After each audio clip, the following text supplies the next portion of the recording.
Ready, set, Welcome to the Dynasty Nerds Fantasy Football Podcast, where we discuss Dynasty strategy, rankings, and all things NFL. So get ready to geek out on fantasy football with your host, Rich Dotson. And welcome to the Dynasty Nerds Fantasy Football Podcast. I am your host, Rich Dotson, here with my fellow nerds. Matt O'Hara. And I'm Garret Price. Yeah, You wanted to do the old one again, didn't you? It was kind of a hybrid. Yeah. What? We should just go back to the old one. I think that's what the people want. Yeah, probably. We just go back and say, hey, this is Matt O'Hara and Garret Price. We're like, Yeah. oh, hey. You're like, hi. Hey. Hey. Hey. So today we're back. This shows out a little bit earlier than normal, hence why we're on Zoom doing this as well, because we're recording on a Sunday compared to a Tuesday night, because we just want to get this out before the NFL draft. We have a big week this week, the NFL draft. For all of us Dynasty players, this is an absolute amazing week for us, because we finally get to find out where all these rookies that we've been talking about for, some can say a year now, are finally going to end up, and we're going to know where they're playing, what scheme they're in, what fit they're going to play, and what they're really going to bring to the Dynasty table. So we're going to see some players take stock get a boost this week, why they get drafted a little bit higher and find themselves in a better situation with a more clear path to opportunity. And then we'll find some players that drop down the board a little bit because they land in a situation maybe that we're not as happy with. Maybe it's a running back who, falls behind Jonathan Taylor, something along those lines, but it's going to happen. So I'm excited to find out where these players land, who they're going to be. So before we get into that, next week, we're going to talk all draft next week. Today, we decided we're going to do a 2-round Superflex tight end premium mock draft, followed with our Nerd Herd episode of giving you our top 36 1QB PPR players between Matt, Garret, and myself. And it's always good to have a good, clear-cut top 36 pre-draft to see where these guys stand on their college merits alone, and then to see where they end up in the NFL draft and where that boost is. And then you kind of mix those two in between. And when you do your rookie draft, there should be enough information to get you through to make some very wise decisions. Before we get into this show, I want to talk to you about DynastyDepot.com. We've been talking about for a while now. If you've not had the opportunity to go over to DynastyDepot.com, I encourage everybody this week to get over to DynastyDepot.com. Check them out. Check out all the teams that are available. You got to remember, this is an FFPC format, which is a tight end premium league. FFPC is a platform that has never had a Dynasty League fold. This is a platform that allows high-stake players to play high-stakes Dynasty Leagues. And what Dynasty Depot does is gives you an opportunity to buy these teams, some at a premium because they're built to win now, and some at an extreme discount. You can buy into a $1,000 league for as low as $75. That's amazing right now at Dynasty Depot. And it's no cost to go look at these teams that are available. And right now they're offering a special promotion with the code NERDS. That's right. Use that promo code NERDS, and you can get their usual $49.99 yearly program buy-in for $14.99. Right now with that promo code NERDS, get it for $14.99. This is going to give you the opportunity to go there, bid on teams, and most importantly, sell teams. This is an opportunity to expand your Dynasty game today and kind of treat, Dynasty teams like eBay. Right now, you can build a team or sell a team for profit. Do it all at DynastyDepot.com. Check them out right now. Use that promo code NERDS and buy yourself or sell yourself a new Dynasty team today. Either get some money in your top pocket or get prepared to win some money. So, guys. You just tell people to sell themselves? Yeah. Sell yourself short. Okay. Just go ahead and sell yourself short. It's fine. Yeah. Hey, man, I'm for sale for the right price. What are we talking? Where are we going? Got the draft in my backyard on Thursday. Going down there on Friday, taking the kids. I'm gonna kick some field goals in First Energy Stadium. Can't wait. That'll be awesome, man. Yeah, I'm gonna go teabag the Ravens helmet, but it's just me. Don't tell anybody. Nobody's listening, right? Nobody knows. So, like we said, this mock draft is going to be a tight end Superflex premium draft. Wait, it's a Superflex tight end premium draft. There you go. That's a I'm lot more all over concise. the place Yep. today. It's a Sunday. I'm a little boggled in the brain right here. I'm not used to doing podcasts on Sundays. Using my one day to decompress, but not today. The nerds are calling. They're knocking on my door. They're like, "Hey, you get a podcast?" I'm like, "Okay, I just work here." Stay pressed, my friend. So the draft order is going to go Matt, myself, and then Garret. Remember, all these picks are going to be Superflex 10 and premium leagues. Some of these picks we won't have to go as into detail with because some of them will be clear and just clear cut. So there's no need to go into heavy detail, but we'll get the pick while we're making the pick, and then we'll chime in where needed be. So let's kick it off right now because we're doing a 2-round mock draft. So we got 24 picks to make. Matt, Superflex tight end premium. You get the easiest pick of the draft at 1-1. Where are you going? 2021 number 1 pick in a Superflex tight end premium draft. There is no other pick than to go Trevor Lawrence. 6'6", 213 pounds, flowing locks of hair. I mean, he just has franchise quarterback written all over him. I mean, he's probably the highest rated quarterback prospect coming out since Andrew Luck or possibly Peyton Manning. He does everything well. He can attack all levels of the field. The only real weakness that I saw in his game during the pre-draft run-up was, he didn't handle pressure right up the gut all that well. I mean, not a lot of quarterbacks do though. So he does. I mean, he maneuvers in the pocket other than that really well. And he has legitimate running skills. I think that's probably the undersold part of his game. And going to that Urban Meyer offense there in Jacksonville, which is the presumed pick at 1-1 in the NFL draft, it's, I think, a match made in heaven. And he's just going to be one of these guys that starts immediately as a startable commodity for you, I think. Yeah, anybody who says that Trevor Lawrence isn't a 1-1 in Superflex rookie drafts, immediately unfollow them. Don't talk to them anymore. They're incorrect. And, when it comes to drafts like this, it's hard to say because nothing's set in stone. But even that being said, with nothing set in stone, Trevor Lawrence is still the pick here. He offers the highest upside. I don't care if Trey Lance, people say he offers the highest upside. Trey Lance is a guy who did it for 1 year. That's all. And what Trevor Lawrence is, and you don't see many prospects like Trevor Lawrence come through the NFL these days.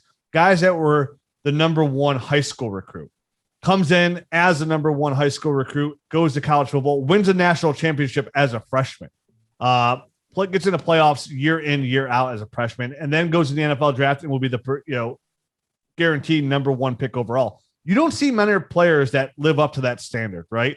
They're the clear cut from high school all the way to the pros, the number 1 guy throughout the whole process. That is enough to tell you by itself that he's the 1-1 here because he has all the pedigree that you need. It doesn't matter who's on Jacksonville, who the head coach is, or what's going on. He's a franchise changer, and he's going to be somebody that's going to take the Jaguars. It's not about where they're at this year. It's where Trevor Lawrence is going to take them. And this is Dynasty fantasy football. This is not redraft. So you're taking Trevor Lawrence 1-1, and you're going to build around him for a very long time. I understand right now you could probably get an extreme haul for 1-1. I know I did in the league where I traded away that pick, but I did it. I also had 3 quarterback or other quarterbacks in the league, and I got 1-3 and 1-5 for it from Rob Wozniak. It was a great trade. Thanks, Woz. And I'm okay with it because I don't necessarily need Trevor Lawrence. Now that's being silly because everybody needs a Trevor Lawrence, but being lucky enough to hit on Justin Herbert kind of made that a little bit more of an easier decision for me. So I love the pick. It's a clear-cut pick. We probably spent too much time talking about why it's a good pick, but I just want to reassure people because a lot of people have their drafts the following Monday, right after the NFL draft. So I just want to make sure whatever happens, don't make the mistake if you're in a Superflex league of not taking Trevor Lawrence 1-1. He's that much a difference maker, and he'll make that much of a difference to your dynasty team. So now I'm on a clock here at 1-2. And I said, to begin this process, we covered quarterbacks first. I would take Zach Wilson 1-2 right now, and there wouldn't be much to change it. And I think the only thing that's going to really change it, and I know I put that tweet on there, whoever San Francisco takes will be my 1-2 no matter what. I'm not going to stay there because if they take Mac Jones, I'm not moving Mac Jones up to my 1-2.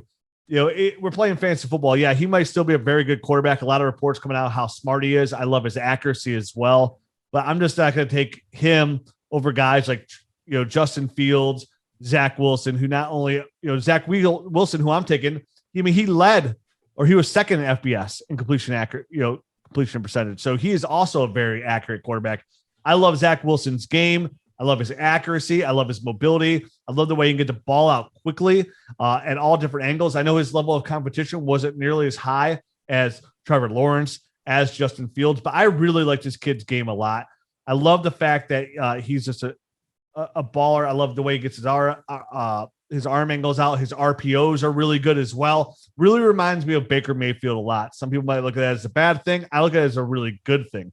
Now, if Justin Fields does go to San Francisco, he ends up being the number 3 overall pick and knock Matt Jones, I would take Justin Fields over Zach Wilson here because Fields and Wilson are neck and neck for me. And I just liked what I saw on that 21 tape a little bit better over Justin Fields. And and just like Matt said before, like what could have been with Zach Wilson if he didn't tear his labrum back in 2019, and maybe he could have had 2 consecutive good years. But I really liked what I saw on film from Zach Wilson. He looks like a really good quarterback in my eyes, with a strong arm, very accurate, and also mobile. So he's my pick at 1-2, which would put, if anybody's got anything to say, let me know. And then Garrett go on the clock at 1-3. I mean, I like the pick here as well. That's where I have Zach Wilson, and I feel very similar to you with the San Francisco pick. Depending on who goes there, there could be a situation where Justin Fields leaps Zach Wilson and gets into that number 2 spot for me as well. So I think we're seeing kind of eye to eye there as well. But neither of those other 2, Mac Jones or Trey Lance, to me, could get there, even with the San Francisco pick. I don't think. I do. I like Zach Wilson as well. I think Zach Wilson's a really talented player. I think the best part of his game is his quick release. He just gets the ball out so quickly. And I think, coming from a Shanahan system, I think they're going to really be able to utilize that well, assuming everything that we know right now is Zach Wilson of the Jets at 2, assuming that does take place and it wasn't one of the best smoke screens of all time. That's going to be the case. But I still have on my board right now, I have Justin Fields slightly ahead of Zach Wilson. So for me, it's a pretty easy selection of Justin Fields here at 103. They are both very talented quarterbacks, and I do like Trey Lance as well. I think he has some crazy upside.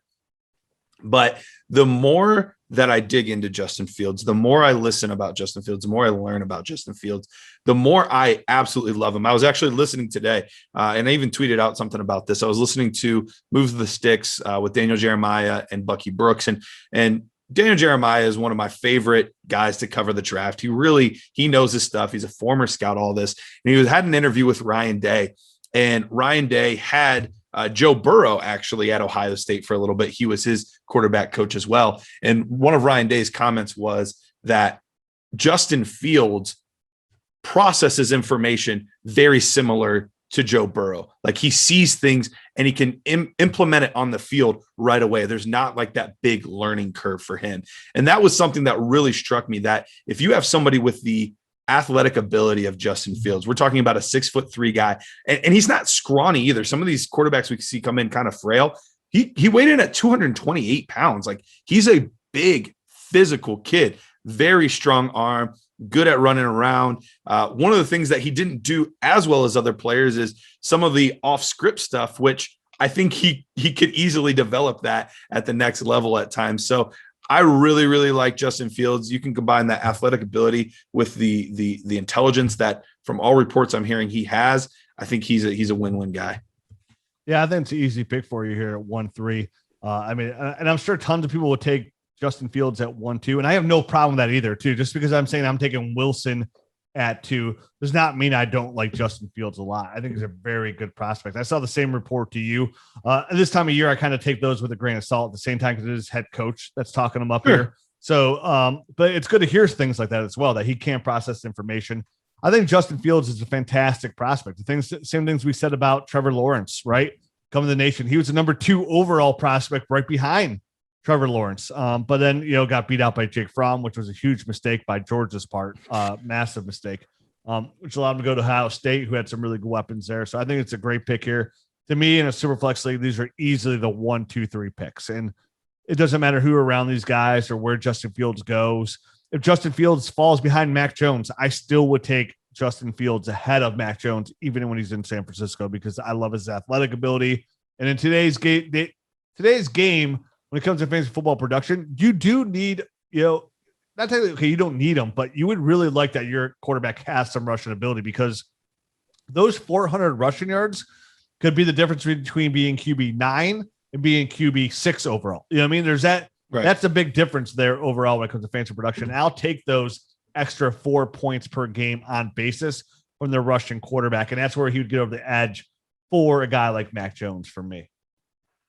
Okay, so moving on to 1-4, I'm back on the clock here.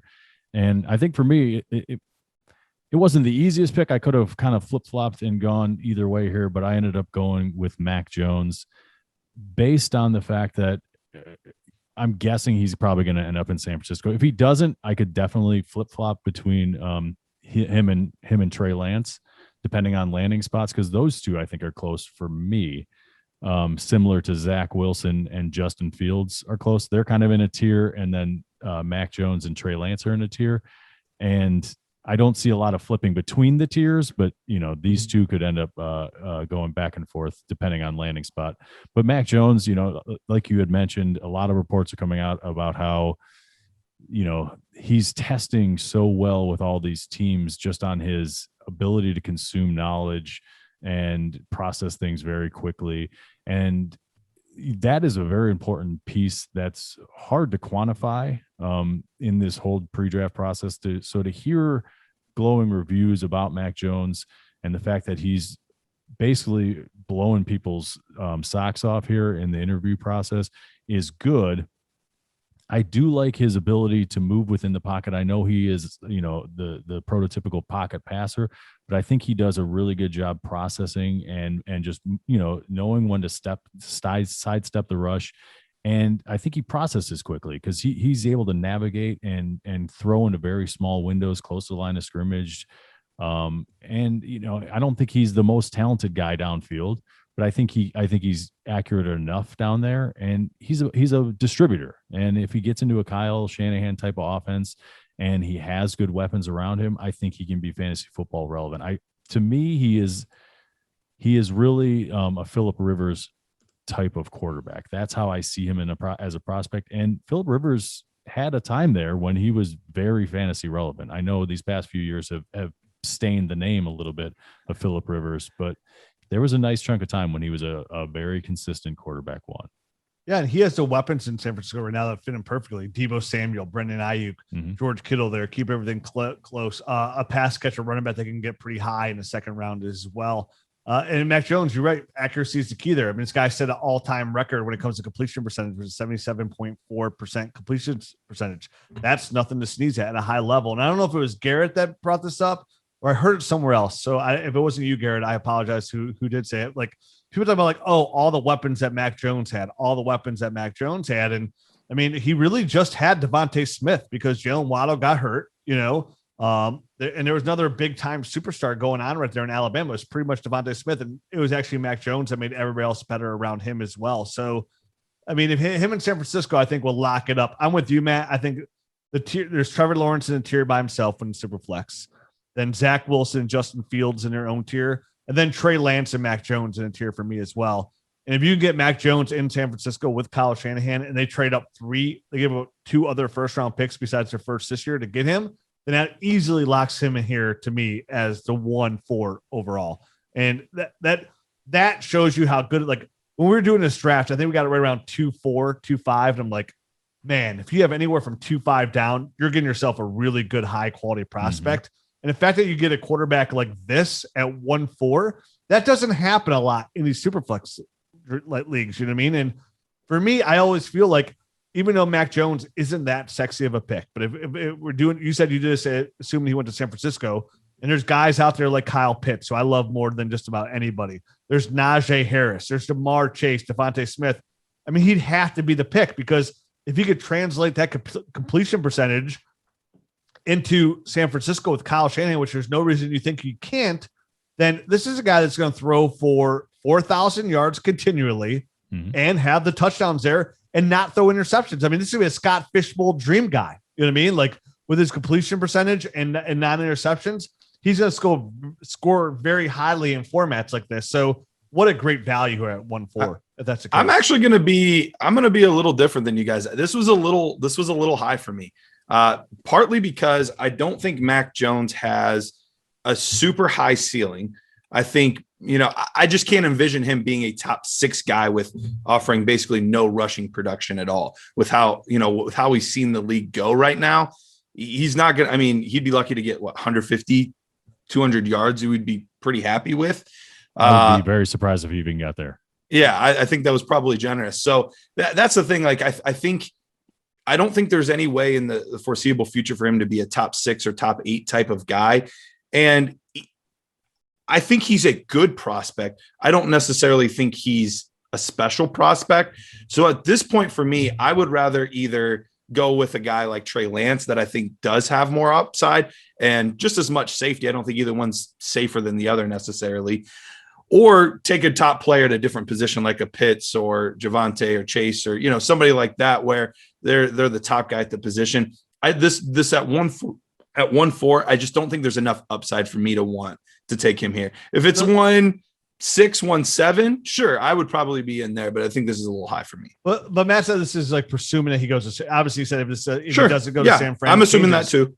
Yeah. See, I disagree, strongly here on that because, and I know this is Matt picked. Matt, you could say why you wouldn't disagree too, just because again, this is a player that, basically they're staking their jobs on, right? Kyle Shanahan's arguably one of the best coaches in the NFL, and they're staking their jobs on Mac Jones if they made this case. They're giving up multiple picks. So he is locked in at the guy here. So you're getting long-term commitment out of a guy like them. And somebody who knows quarterbacks probably as good as anybody in the NFL, and a guy like Kyle Shanahan is they're willing to give up that much. So again, I'm still not all in that it's even going to be Mac Jones. Like I still think they should take Justin Fields. Right. I think it's a smoke screen. Because I'm with you, Garrett. I'm with you. Like I would never give up that capital for Mac Jones. Like, and the only reason I say this would be a good pick is if he lands in that situation with like they gave up all that capital for him and he lands up in that system, like he's gonna have to succeed. And you mentioned the quarterbacks do succeed like that. I mean, Peyton Manning's done it. Tom Brady does it. There is quarterbacks. Ben Roethlisberger does it. I mean, there's quarterbacks that produce at a high level if the yards are there.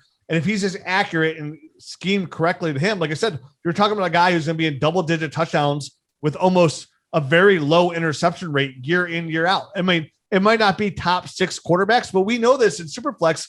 You don't need to be a top 6. You just need to be a QB1, and that's good enough. And that's good enough to be the value this pick here. You know what I mean? Well, the other tough part about San Francisco, and I understand why people love him to San Francisco because Kyle Shanahan's great at what he does. But we also have to remember Kyle Shanahan really likes to run the football. Like he wants to have a balanced attack. It's not going to be what Arizona is where they're airing it out 50 times a game. It's not going to be what, Kansas City is where they're airing it out 50 times a game. Good games, he's going to get 30 to 35 passes.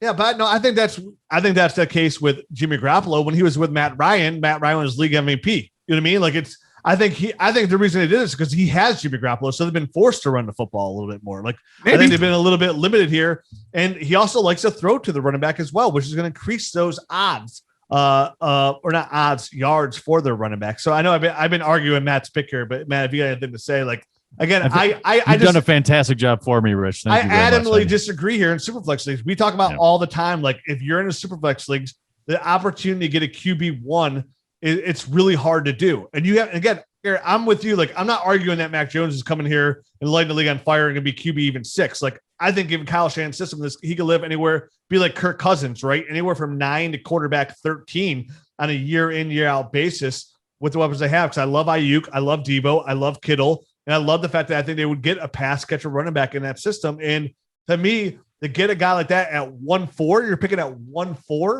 what I mean? And then you said 1-6, but like, when are you ever going to be in a position in a Superflex league to get a guy that could be a QB1 year in and year out? Like it's just a young core. It's just not, you don't get those opportunities very often. And to me, for me, the way I play Superflex is like, I'd have to absolutely jump on that situation there easily over Trey Lance, because that to me, again, I'm looking at a safe pick, right? Like I look at this as a safe pick because of the capital they gave up and with Kyle Shanahan, like all the factors that went into Mac Jones landing in San Francisco makes it a safe pick. Where Trey Lance, like we talked about him coming out, Garrett. I mean, he had that one good year at North Dakota. So the competition is boo-boo at best. And then the one game he comes back in 2019, to be fair, no, it's hard for anybody to succeed in that situation, but he did not look that good. So like for me to sit here and say, I'm taking Trey Lance over 1-4 for a guy who always says you need to take quarterbacks here.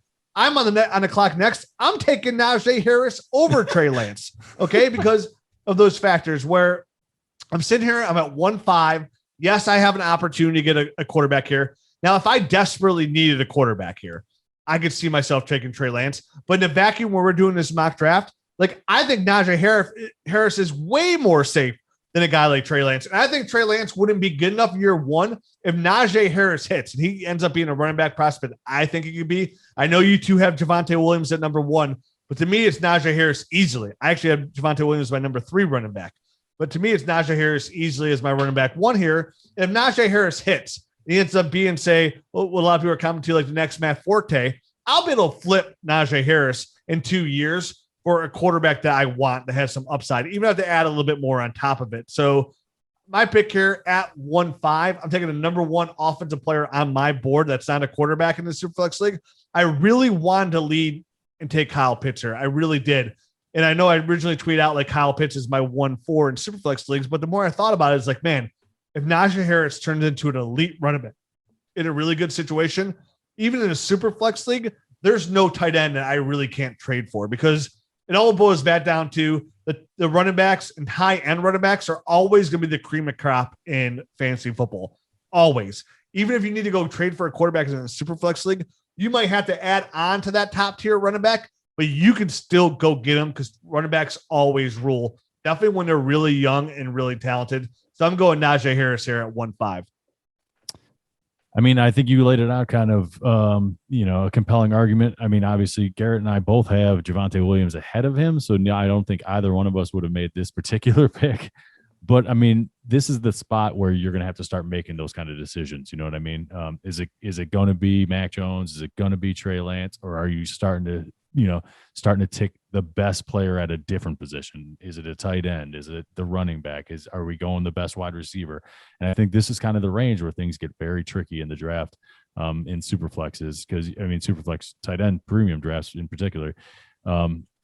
So, I mean, while I wouldn't have taken Najee here, I totally get why you would. I'm not going to like rip you for taking Najee here, because he's my second rated running back. It's not like he's my 4th rated running back or anything like that. And he has a ton of upside. There's just a couple of things that I don't like on tape that I do like more about Javonte Williams. So that's why I got Javonte Williams there. I'm with you. I think running back, taking Najee here, I think is a great pick. And he offers maybe the most safety of almost any of these picks that we're going to be able to take in the first round, because we know he's going to have at least decent draft capital. I mean, I think worst case scenario, he's going to be in the top 10 picks of the second round, if not the first round. So we know he's going to go to a team that needs a running back. He's going to get volume. So I think he is one of the safer picks in the class. So I have no problem taking him here. Like Matt said, I would personally go Javonte, but I don't have any problem with Najee here. I think it's a good pick. And I wouldn't have a problem with anybody taking Javonte Williams or Travis Etienne here, just because, again, sometimes you get that misconception, and when you rank players, like you don't like a player, but like our job here as analysts is to rank the players, but it doesn't mean I don't love them. Like I like Javonte Williams tape a lot. You know what I mean? Like, so if somebody took Javonte Williams, I wouldn't be like, oh, bad pick. You know, like what a terrible pick. Now, if you took Chuba Hubbard here, I'm like, whoa, terrible pick. That's just my opinion. Exactly. But I look at all those running backs in a tier. Like they're all in the same tier. Najee Harris, Javonte Williams, Travis Etienne. But my tier is also, it's pretty clear cut for me, but it's not just a wide margin. Like I like Najee more, then I like Travis Etienne, and then I like Javonte Williams. I would take them in that order every single time. But I love all the running backs. Like they're very close for me, very close. So that's my pick. Garrett, you're on the clock here. So you're at 1-6. Yeah. And I'm going to go with Trey Lance. So I'm going to take the last of the big 5 quarterbacks here at 1-6. I really like Trey Lance. We've talked about it a million times. His ceiling is incredible. He can do everything you want to. There's a lot of these Josh Allen comps, Cam Newton comps. And I think that is his ceiling. I think he could be one of those guys. He has a very, very strong arm. He's extremely, extremely athletic. We talked about it before, how he was being recruited to play multiple positions for bigger schools than he went to. He just had a strong desire to play quarterback, and he got the opportunity there at North Dakota State. I know that there's an issue with a little bit of lower competition and not as much time, but with what he's been given, that's all we have to go on is what he did do. And he had a whole season where he didn't throw an interception the entire season, which I don't care if you're playing high school football. That's incredible to not throw a single interception when you're also putting up that volume of yards and passing touchdowns. I think he's a really, really good player, especially for how football is being played in 2021 with how many RPO things we have going on, with how many teams are looking to do more off-scheduled plays and utilize the athletic ability of some of these players. I think that is something that is being a little overlooked with him. I get the concerns about Trey Lance, but I don't know that he's any less safe than some of these other guys. I mean, Zach Wilson really only had like 1.5 seasons at a little bit of a lower level as well. So it's not like he has tons more snaps at the college level. Mac Jones only had the 1 season that he played. So, and even Justin one in a bit on Mac Jones, right? Oh, that's true. Yeah, he got a season and a half. Right, because he filled in for Tua last year. Mm-hmm. And even Justin Fields was really a season and a half. He only played 6 games until he went to the college football playoffs. So, I mean, a lot of these guys have fewer snaps than we would want. Typically, we like to see these guys that have 2 full seasons. And selfishly, we're looking at 3 and 4 seasons that we want to see out of these quarterbacks at the next level. So I don't know that he's inherently that much more risky than a lot of the other guys we're talking about. I mean, but we're not talking like a little bit less experience. We're talking a lot. I mean, the kid hasn't played really football in a year, right? He only had 2 games his freshman year. So then it was 2019 at 16 games. And then obviously last year he played that one weird game at the end of the year or whatever. Well, I mean, dude, let's never break down years. He has a total of 318 pass attempts total. And that's it. I mean, he's super young. He's going to be 20 by the time of the draft. So he's really young as well. And it's just, I mean, I just feel like lately we've been burned on these guys a lot coming to the draft. Like these really inexperienced guys that have come into the NFL draft that don't have a lot of experience, just haven't really panned out lately. Not saying that Trey Lance hasn't. I'm not even saying this is a bad pick. It's just, he just really worries me. Like I would hate to end up in a situation where I'm forced to take Trey Lance. I really would. So for me, the experience, I'm really curious where he goes, where he ends up, what teams he's going to be with, who's going to be coaching him. What is that noise, Rich? Who's nibbling on your feet down there is what I want to know. My dogs. I got off the show for a minute. My dog snuck in. They're trying to eat stuff in the studio. Now they're trying to eat each other over here. This is pandemonium going on here. They hate this Trey. They hate this Trey Lance pick. Like, oh my god, I'm gonna kill you. Yeah, but I love my face. Just like my grin just kept growing wider. I kept trying to ignore it, but at some point, as I can you hear them trying to eat each other, shaking his leg over there. Yeah, absolutely. They're like right next to me, trying to eat each other. I mean, in a playful manner, but still, right, come on. Right. I mean, obviously, my take on Trey Lance is I think he is one of the guys that's a little bit more risky, but just we already laid it out, like he's going from that lower level of competition, and he didn't play last year.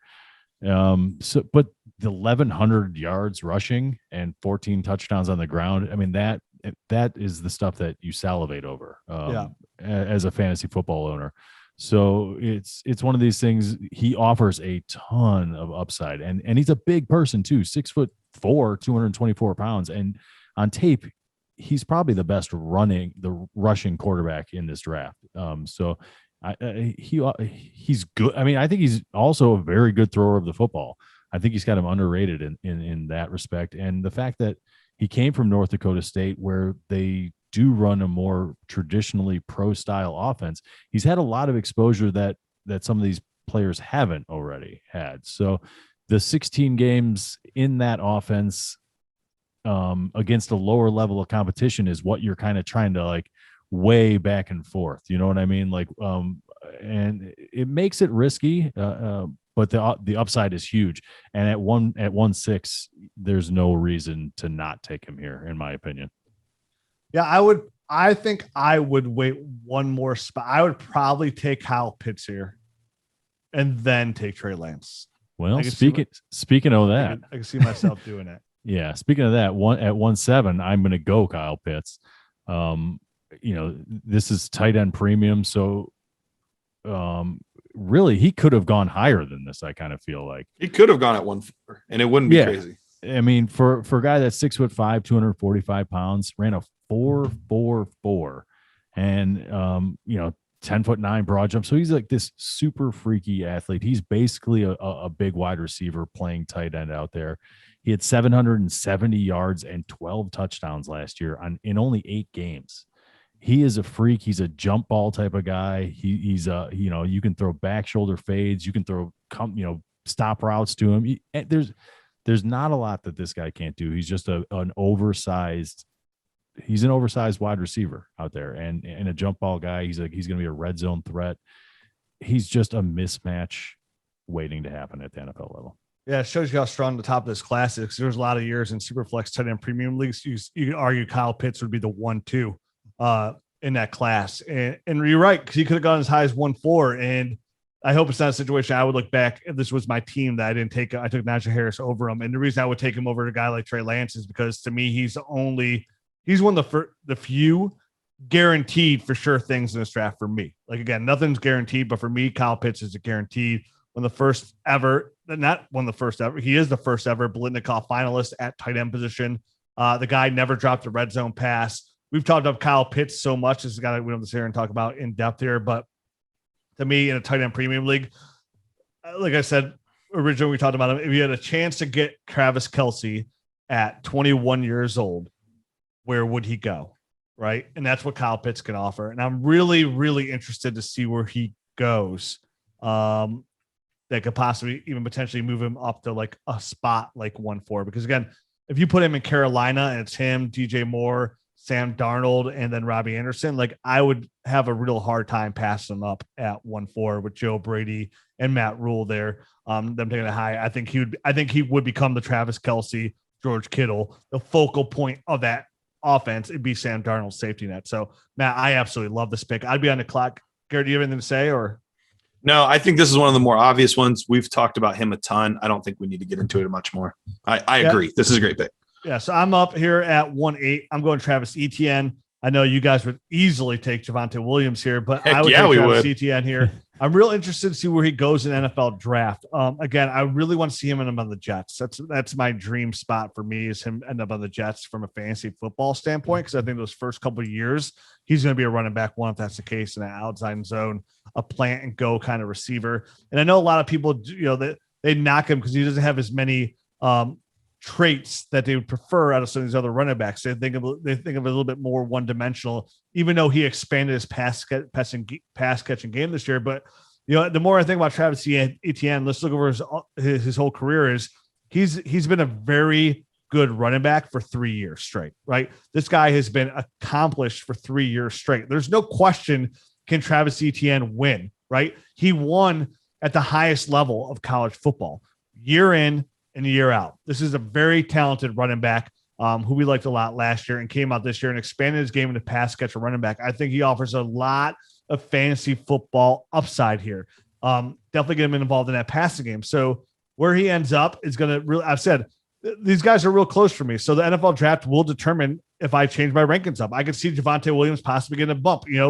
Javonte Williams in Pittsburgh is a nice fit. But if Travis Etienne ends in the spot I want to in an outside zone scheme, like a place, like I said, in the New York Jets, if somehow he ends up in, San Francisco to go along, they don't have any picks after all this trade. But if he ends up in a spot that I really love, then I think Travis Etienne here is my number 2 running back in a 1 QB league. I would take him 1-2 right now. So just out of that well-accomplished career at Clemson, dominating the FCC, almost 5,000 total rushing yards in 4 years. I mean, this guy is just too good for me to pass up here. What are we at? 1-8? Is that what we said? 1-8? Yeah.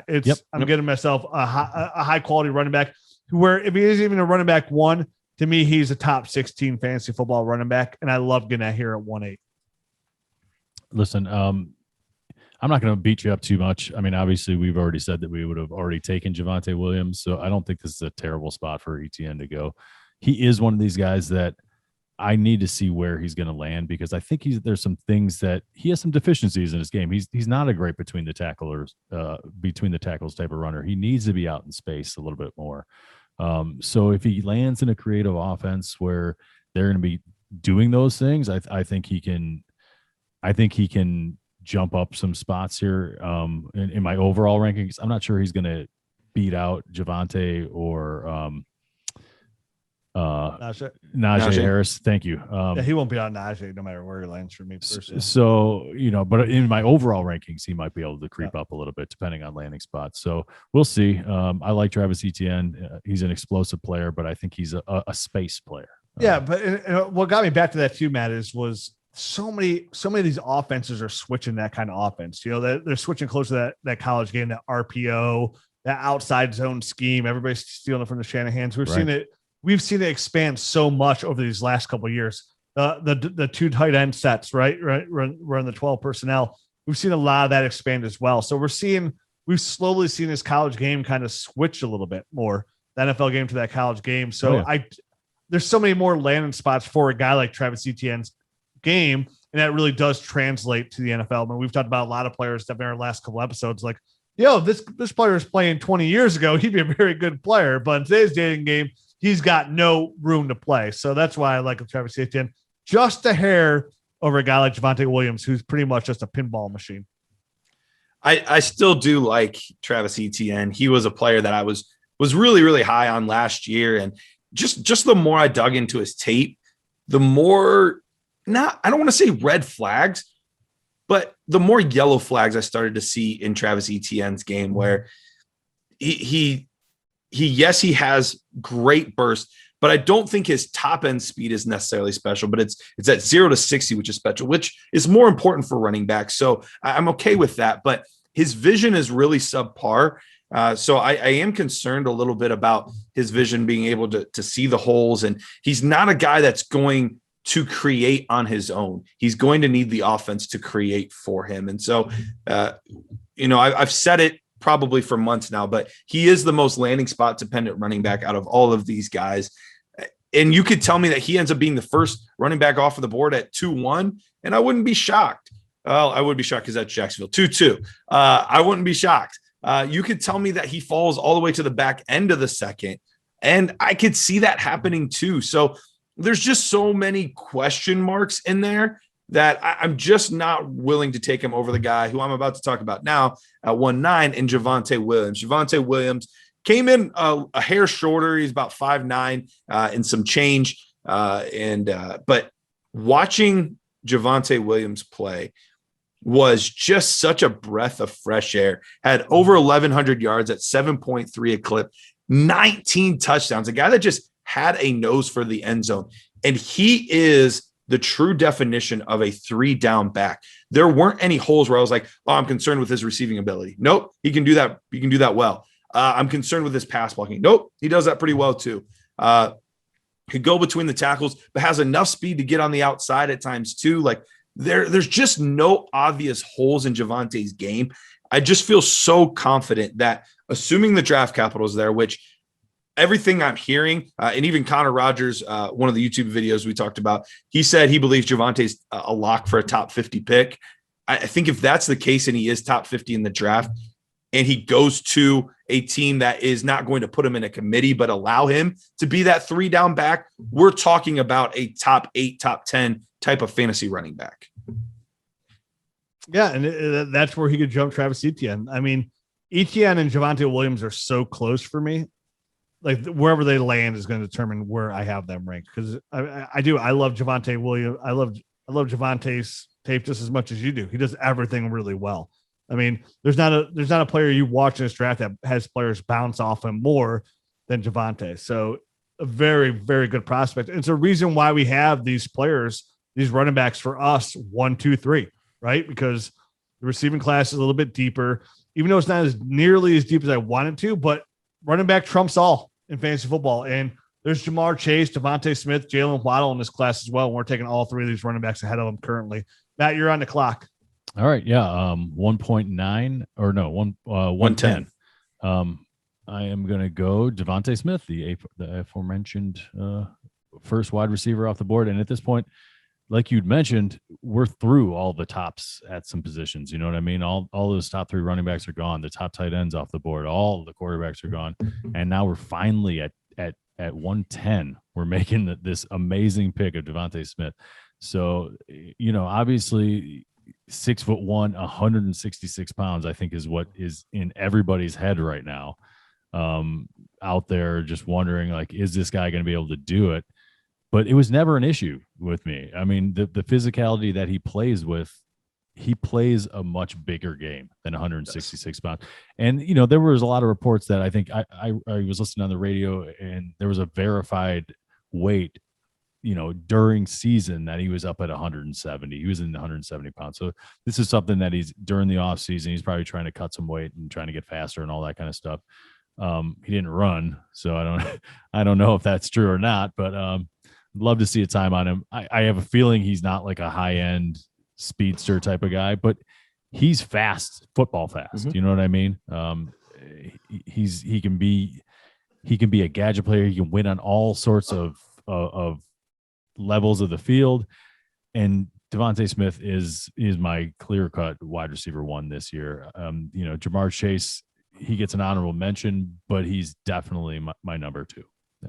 So Rich, you okay? You dying? Joking. You dying now? I'll talk while you die. Okay. I love Devonta Smith. We were 3 for 3 on having him as our top wide receiver. Matt Harmon, another guy we talked to this offseason, his reception perception data is awesome.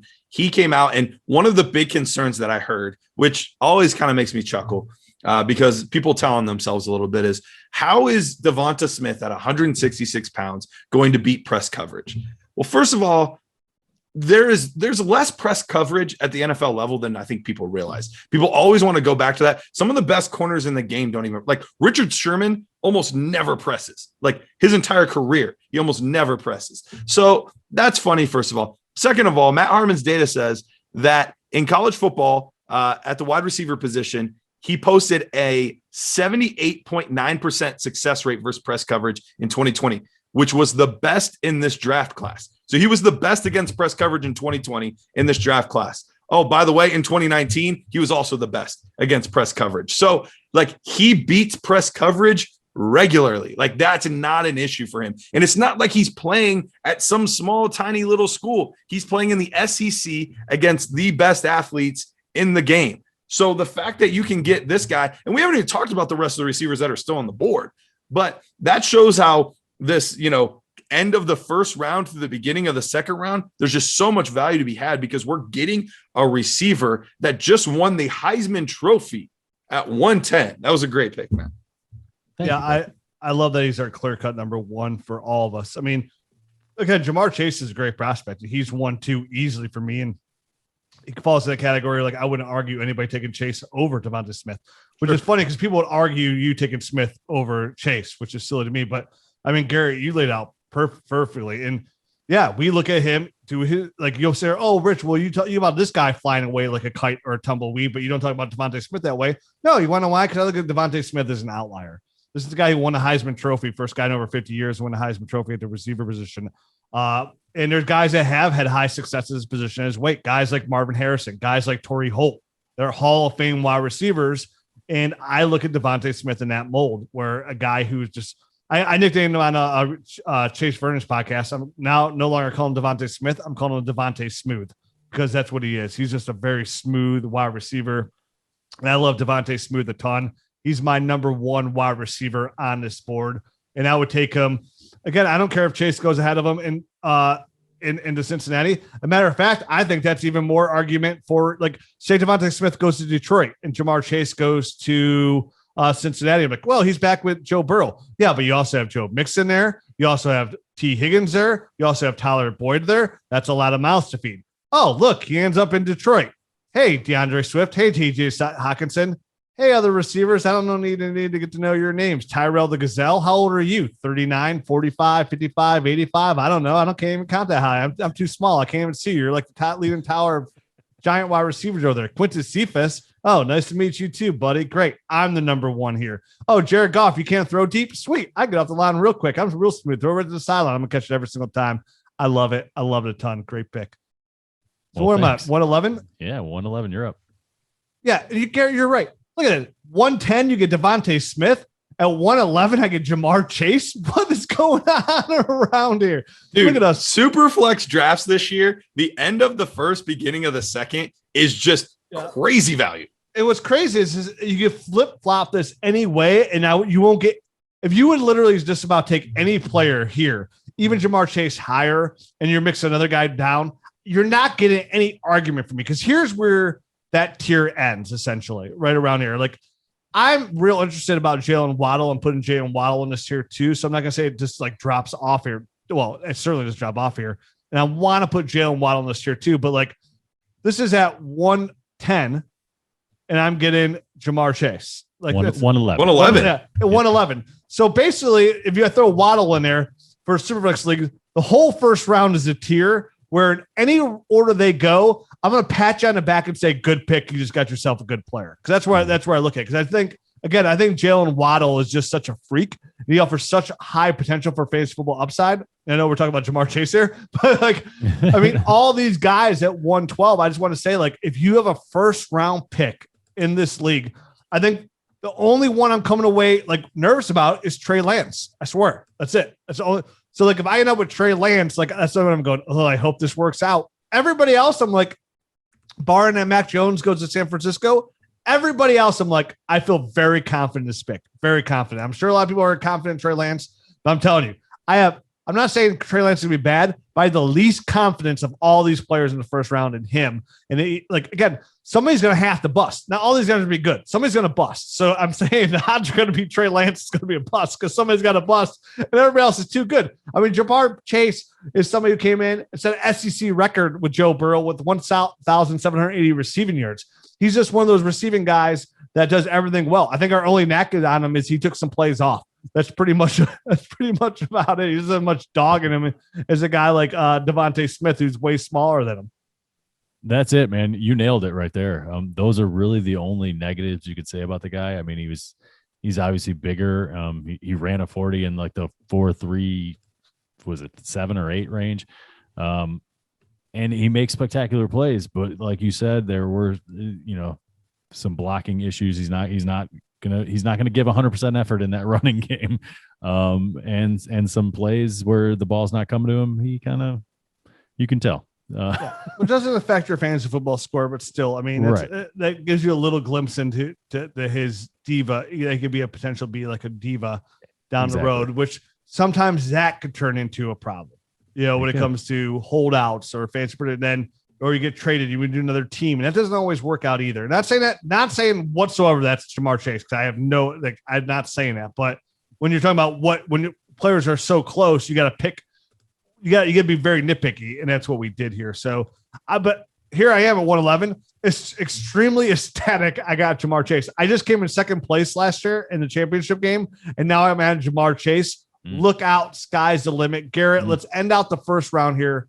You're at 112. How are you going to end this dynastic first round? Yeah, it's tough. I would have loved to have seen Chase fall one more pick because I do think he's so safe. He reminds me of Najee, even though he's not my top guy. I feel very comfortable taking him because I don't feel like there's a lot of bust potential there. I had a really hard time with this selection because there's 3 to 4 guys here that I think are very, very deserving and are very, very good players. And they're all at the wide receiver position.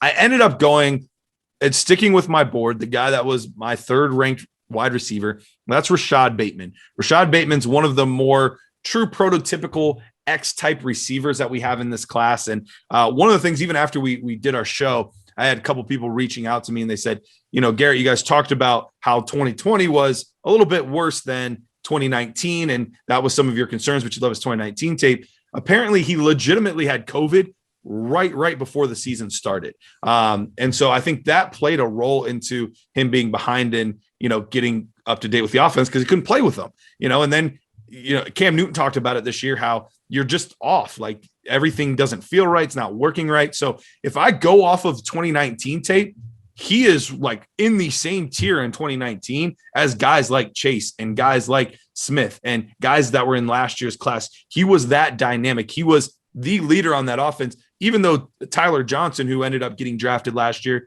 a little bit later, I believe he was the 5th round, if I remember correctly, but 5th or 6th. Yep. Something like that. But on talent, there was like some off the field concerns and he stopped, didn't go to the combine at the last minute and weird stuff like that. But, on talent, people were talking about him as like a 2nd, 3rd round pick. It was just the other stuff that bumped him down. that didn't matter. Rashad Bateman was the best receiver on that team that year, and it was clear as day. Another guy that there's not a lot of holes. I don't think he's a burner, but he still gets down the field just fine. Technician in and out of his breaks, really good hands. Like, I really like a lot of things about Rashad Bateman. Will he necessarily hit the ceiling of, maybe some of these other players that get taken a hair later? Maybe not, but he is extremely safe, and he could fit into that prototypical X receiver much easier than most of the guys here. So I'm going to play it a little bit safe and take a guy that I think could be one of those 70 catch for 1,000 yards year in, year out for a while. Yeah, I love Bateman. I love the pick. I absolutely love Bateman a ton, man. I love him a ton. I'm actually glad that you told me about the COVID stuff, because I didn't know that. I hadn't read that. And his 2020 tape was, I think, one of these things that was kind of sticking in the back of my mind and dropping him down my board a little bit, because I just didn't understand, because there was times that he just looked lazy or lethargic or just uninterested. I couldn't figure it out what exactly the adjective I want to use for it. Right. But it was perplexing me, and I was having a hard time, and I had dropped him down due to that. But an explanation like having COVID right before the season starts goes a long way to, I think, explaining what I saw, and it helps me make some sense of it, and kind of not discount it completely, but at least put it in. Would he bump up a couple spots for you now? I think he probably would, because I like the 2019 stuff, like you were saying. It was just like night and day, you know what I mean? So that's what makes this year in particular so hard, because it was such a weird year for everybody, and it's hard to tell what's going on in everyone's head. You know what I mean? And what kind of motivates them to go, and were they kind of going out there and doing it because they thought they needed to for something, or because they wanted to actually be there? But it sounds like Rashad Bateman, was legitimately wanted to be out there. He was just having a hard time, struggling through some things at the beginning of the year. So at this point in the draft, though, I don't really have a big issue with it. I probably would have taken who I took next before him, regardless. And he was close for me. The next 2 or 3 guys, I was all like, I could go there. Oh, I could go there. I think this is a really good tier of players. It is. Yeah. So at 2-1, I'm going to end up going with Elijah Moore, wide receiver out of Ole Miss. And it's just the explosiveness that I saw out of this guy. Obviously just, you look at the stats first and foremost, 8 games played and 1,193 yards and 8 touchdowns, which is just insane numbers. He was like almost beating records and stuff. And he only played in 8 games last year. But 5'9", 178 pounds, 4.35 in the 40, 4 flat in the 20-yard shuttle, and 6.66 seconds in the 3 cone. These are just sick movement numbers. This guy is a weapon with the ball in his hand, no matter where he catches it. He's got ridiculous hands to go along with all of his quick twitch kind of movement skills. Elijah Moore is one of these guys that the more and more I think of it, and the more and more I watch of him, the higher and higher he's getting on my board. So I really like Elijah Moore. And at this point, to get him in the second round, the first pick in the second round, is just ridiculous. It's where he'll slip in Superflex leagues. And again, we just talked about Elijah Moore last show, so we all know how much we love him. So we don't need to go on about Elijah Moore. As we get to the back here in the second round, we are going to go through the second round a little bit quicker here, because we are running a little bit, we almost did a whole show here on these first round guys. Before we get into our second round, before I keep going on, let's hear a quick word from a couple of our sponsors here. First one is our friends at realitysportsonline.com. Right now, if you haven't tried out realitysportsonline.com, I encourage you to get over there right now, because right now you get 10% off with the promo code of either your team or your league with that promo code NERDS. And right now, whether it be free agency, multi-year contracts, rookie drafts, multi-team trades, franchise tag, contract extensions, first-round rookie options, automated contracts and salary cap functionality, and so much more. Reality Sports Online gives you the opportunity, gives you that really close feeling to run an NFL team. That's what auction leagues do. You get a salary cap, and you got to build a team within those numbers. So if you're looking for a really realistic way to play fantasy football, dynasty fantasy football, Reality Sports Online gives you just that. They're the number 1 auction site in the world today. And we've been friends with these guys going back since they initially launched and beta tested their site because we're around for the beta testing. So that's how good and powerful it is because it's still stuck around to this day. Reality Sports Online is a really fun way to play fantasy football. Maybe you play in all leagues on either Sleeper and NFL and you want to switch up a little bit. RealitySportsOnline.com today. Use that promo code NERDS. Get 10% off on your team or your league today. Fantasy just got real at RealitySportsOnline.com. I get the pleasure of talking about the incredible folks over at PredictionStrike.com. Don't you wish you could have had a stock in one of these superstars like Christian McCaffrey, Derrick Henry, Lamar Jackson? You wish you could have had stock in one of these guys early on before they hit it big. It's why we do these shows, to tell you who those guys are going to be. I know I'm personally going to be investing in that Javonte Williams stock because I think the name value alone will suppress the price a little bit. So I'm going to be looking to snatch Javonte Williams, but that's what you get to do at PredictionStrike.com. You get to create a portfolio of different athletes that you acquire, and you get to look at them like stock options. Guys you can buy, guys you can sell, when to buy low, sell high, all of that kind of stuff. Best part, you get $10 free with your first deposit of $20 more if you use the code Dynasty. That's $10 free with your first deposit of $20 or more with the code Dynasty at PredictionStrike.com. And not to mention, they have an app and it's awesome. As Sully says, we get through the second round here. We're on 2-2. We're gonna pick up the pace just a little bit here, and not be as in detail, because once we do the NFL draft, we got to remember, once the draft is over, we're gonna break down the rookie draft in our fall-on show next week. But then we're gonna do another mock draft. So and then we'll have a little bit more time because we'll do each round per show here to make sure we get in some really good detail to give you our analysis of that player as they land their land spots. And on top of that, the next show we're talking about the top 36 guys. So you'll hear more if we miss one of these guys. And even then, we're going to slow down a little bit because we just talked about the top end guys here as well. So She'll be a little bit quicker here too for the Nerd Herd.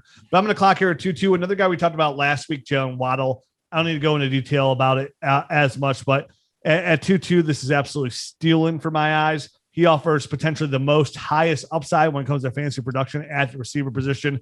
A guy who runs, don't think of him just as a speedster. He runs really good routes. He has solid hands. Guy gets in and out of his breaks extremely smoothly, and he's going to enter the league as one of the fastest receivers on the field from day one. Jalen Waddle is electric, cheat mode at that position. And for me, get him at 2-2. I absolutely love it. I still think we're at a high-end tier here in the second round. Garrett, you're up at 2-3. Yeah, I'm ecstatic to get Rondale Moore here at 2-3. This is a player that we were talking about going within the top 3 or 4 picks, even in Superflex formats, just a year ago. So to be able to get him not at the beginning of the first round, but at the beginning of the second round, once again, shows you the depth of this class. But I do really like Rondale Moore. He is a little bit more landing spot dependent than some of these other guys, but he offers incredible upside. We're talking about speed, strength, and a guy that is just able to make plays. I really, really like Rondale Moore, and I think it's an incredible value with the upside that he offers at 2-3. All right, so I'm up at 2-4. I am going to go Terrace Marshall, wide receiver, LSU, 6'3", 205 pounds, ran a 4.4, had a 39-inch vertical. Obviously, this is a guy that, he kind of missed the boat. He probably, would have loved to have come out last year, but he was only a sophomore, so he's here for one more year here in 2020. Only played in 7 games, but had 731 yards, 10 touchdowns. He has a ton of upside, a former 5-star guy coming out of high school. The quarterback situation wasn't what it was when Joe Burrow was there this past year, so he didn't get a chance to shine, I don't think. He did go back to the combine medical recheck, and there was something that popped up. I haven't heard exactly what it is. So if this is one of these guys that with his foot.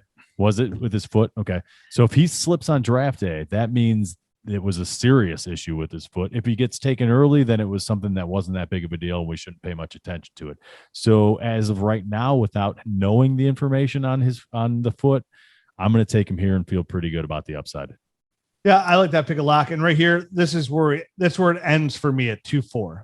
2-4 and on. If you have picked 2-4 and on as of today, I feel like you're in a good tier that you're coming away with. So if you have pick 1-1 to 1-4, you're coming away with two really high quality players. Because once we hit this 2.5 range, things really open up for me, and they go a wide different variety of ways. Because from 2.4 on, those are the guys every single time for me. Now, the draft is going to change some things here, most likely, and maybe add to that tier. But those guys are locked in, because right here is where it gets to an opportunity for me going, okay, I can go a variety of different ways. So the way I went with Kenneth Gainwell out of Memphis.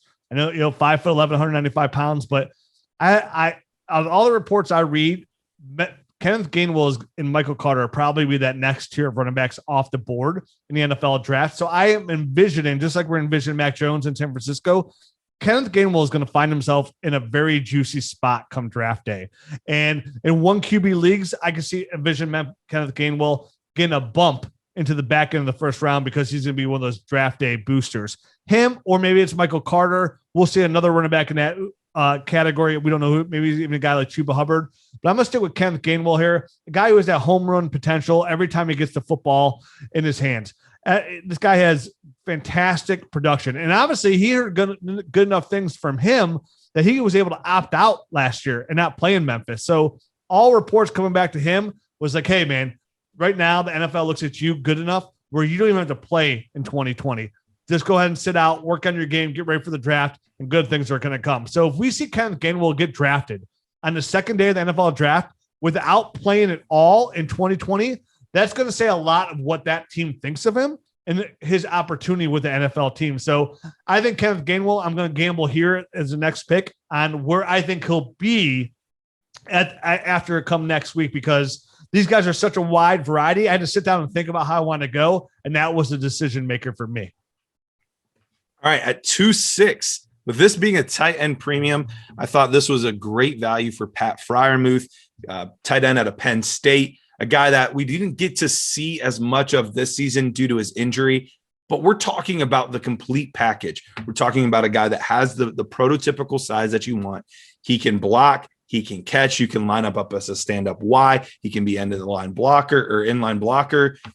Whatever you want him to do, he can be that guy. Very, very strong at the catch point. I think he's not the fastest player on the field, but his speed isn't necessarily a concern for me by any stretch of the imagination. Runs pretty good routes. There's a lot to like in his game. He reminds me a little bit of Cole Kmet last year, only he does a lot of the things Cole Kmet does just a little bit better. So if I can get him in the middle of the second round in a tight end premium league where there's really only one other tight end that's a maybe, and then it just falls off, I'm excited to get him at 2.6. I think you're doing really well with for yourself if you're getting Pat Freiermuth at this point in the draft in a tight end premium. So that was a very nice pick. I'm going to move on here. 2.07. I am going to go with Michael Carter. You mentioned, Kenneth Gainwell and Michael Carter kind of being the next tier after those top guys. And I really do I see Michael Carter in that tier. I don't love Kenneth Gainwell as much as you do. But I do think Michael Carter is one of these explosive guys that can kind of carve out a niche and make some big plays in the NFL.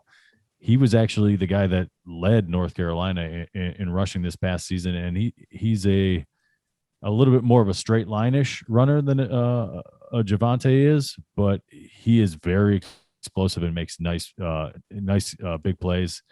And I really like everything about him. So at this point, I'm feeling pretty good. He's 5'8", 202 pounds. So he's shorter, but he's got a nice stocky build to him. I think he can hold up at the NFL level pretty nicely. Yeah, that's who I was torn between, Michael Carter and Kenneth Gainwell there.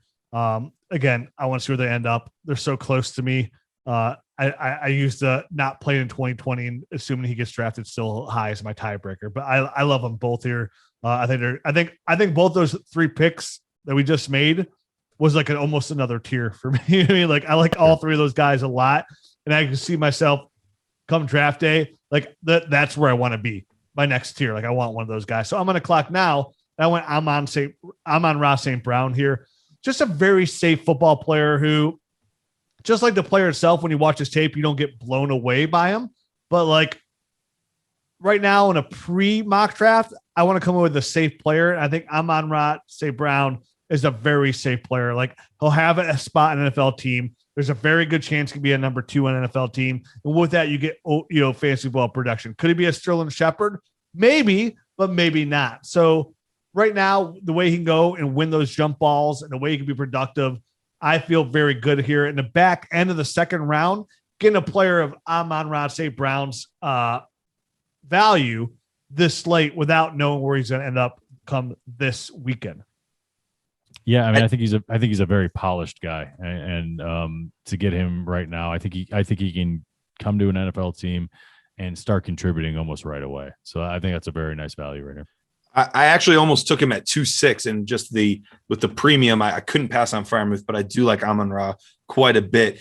At 2.9, I went with a running back that I think I'm a little bit higher on than consensus is, but he looked really good in 2019, but he was mostly just used as a between the tackles guy.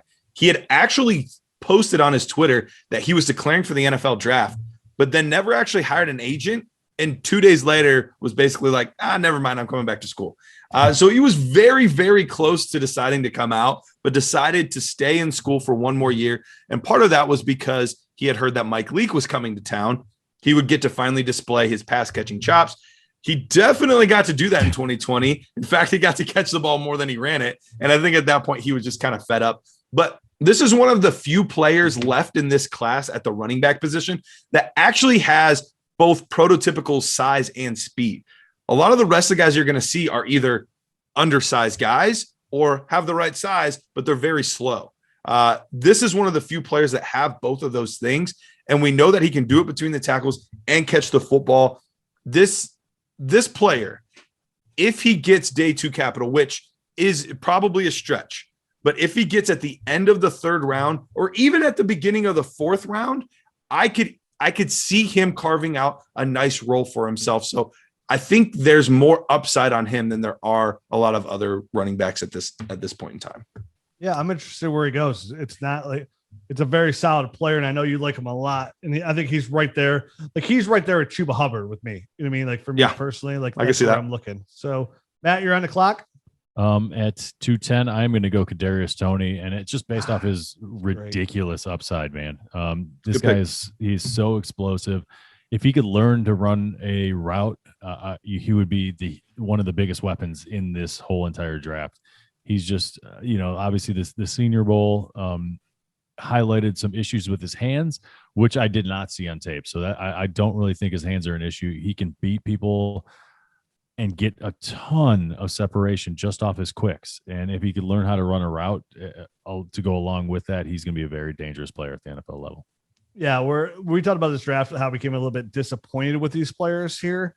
This draft, I still feel like the top 2 rounds are very, very well represented here in Superflex tight end premium leagues, because getting a guy like Kadarius Toney as your last pick in the 2nd round almost, it's a high quality upside player. I love it. I'm on the clock here. Next, I'm going to go Brevin Jordan out of Miami, 6'3", 245. I know it was the lowest out of all of us here on Brevin Jordan at the tight end position, but I do love his athleticism. I like the fact that he was the number 1 tight end coming out of high school, goes to Miami, had a solid career there. And I like his upside enough here in a tight end premium league to take him at the back end of the 2nd, knowing I'm going to get a lot of those running backs are still in that same cluster, and all those receivers. Like I could have gone like an Austin Watkins here and been pretty happy with that too. But I could also get the difference between Austin Watkins and Amari Rodgers isn't too far off from either. So I'm going to take that last guy in that tier for tight end for me in a tight end premium league, and then just take one of those receivers on the next time back. That was my decision making. There's not even necessarily that I like other players maybe a hair more than Brevin Jordan, but in tight end premium league, I can't even pass up that opportunity in this format with this picker at the back end of the 2nd round at 211. Again, I'm a championship caliber team. Win now. I'm most likely not starting any of these young receivers. Most likely none of these running backs are going to come in and help me here that I like. Maybe a guy like Chuba Hubbard. I'm sure there's a running back that lands in some good spots here. I can go over here in this kind of pick here. But right now, this format, tight end premium, Brevin Jordan's the pick.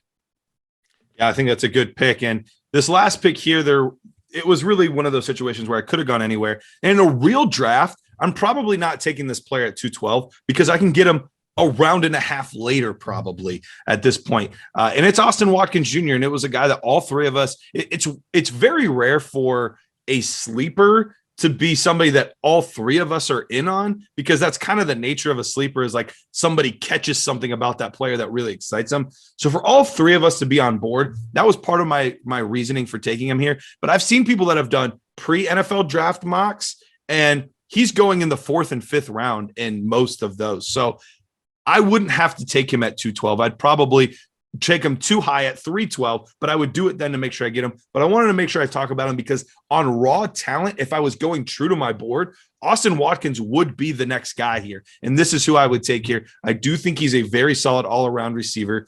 Another interesting class with the wide receiver. We have a lot of undersized guys. Austin Watkins is not that. He has the size, strength, and ability to be an X receiver. I'm really, really curious to see where he gets drafted. I've heard rumblings that it could be higher than some people expect, but you hear that every year. He could be, late 3rd, early 4th round pick just as easily as he could be a 6th round pick. So it's really tough to say where he ends up going, but I really like his talent. Yeah, solid pick. And you're right. You probably can wait on him, but I like your point of why to get him across it. And that's it. This is one of the longer shows we've done in a while, but it's a big time of the year. And we're getting ready for it. And I know we all love the NFL draft and a lot of it for dynasty purposes, but I hope everybody gets to take this weekend too.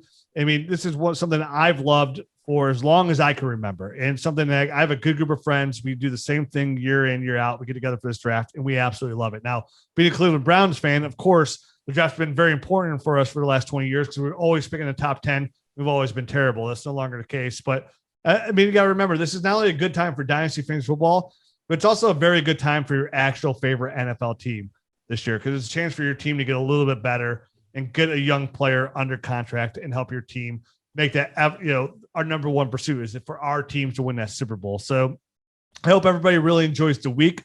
I'm really excited that the draft is in my backyard this year in Cleveland, Ohio. So I'm going down this weekend to take part in some of the festivities down there and take a look. My wife kept asking me, like, are you actually going to go and watch and pick players? I was like, absolutely not. What are you, out of your mind? I get so much information on TV to hang out with my friends. I don't want to see Roger Goodell come out there and make an announcement on the stage and I got to stand around for 20 minutes, look at my phone, Twitter for updates. No, I want to be at home. I want to watch the draft. Maybe if we were at 1-1 and we had a chance to take Baker Mayfield, but even then, we take Baker Mayfield, that headed out right back home to see what Mel Kiper had to say or somebody on the NFL Network. So I hope everybody enjoys the weekend. I know I love it. I know you guys love it. Next week, we're going to break down the NFL draft. So both shows, both the free show and the Nerd Herd episode, will both be us breaking down the draft. Obviously, the free show will stop up the first couple rounds, and then we'll end up talking about some players that we're really interested from day 3 on and the 3rd round on as well, because there's gonna be a lot of offensive players. And we're doing that show early, right? We're gonna record that Sunday night next week as well, and so that'll be out. Should be out Sunday night, Monday morning.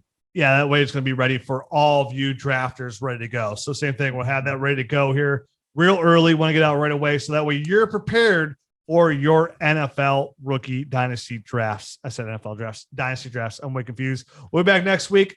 Can't wait. Thanks for listening. Enjoy the draft. Adios.